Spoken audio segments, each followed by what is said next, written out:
Carlos Yulo at Chloe San Jose deadma sa drama ng Yulo family.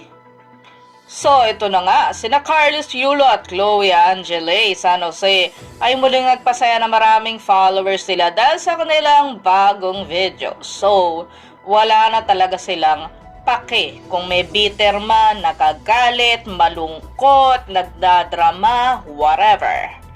Kumakailan lang ay nag-upload na magjowa ng video sa TikTok na nagpapakita sa kanila na sumasayaw sa kantang Maybe This Time na isa sa mga pinakabagong trend ng sayaw sa social media ngayon.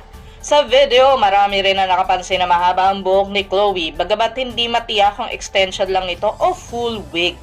Ipinunto rin ng mga netizens ang sigla at ngiti ng magjowa na tila nag-e-enjoy sa bawat minuto ng video.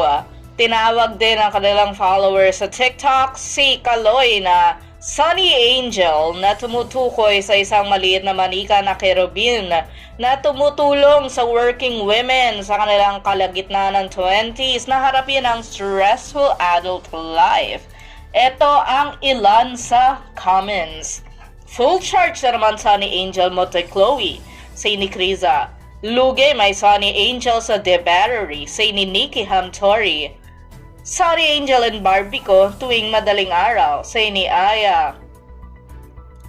POV, mga Sunny Angels ko pag natutulog ako, say ni Maxi. Daming ay eh. Todo na yan, Sunny Angel. Ha ha ha ha, say ni A na M. One of the collections ng Sunny Angels, Paris Olympics Edition. Say ni CA123. So kayo, natutuwa ba kayo sa kanila? Ano ang gusto nyong dance trend sayawin nila Carlos Yu and Chloe San Jose?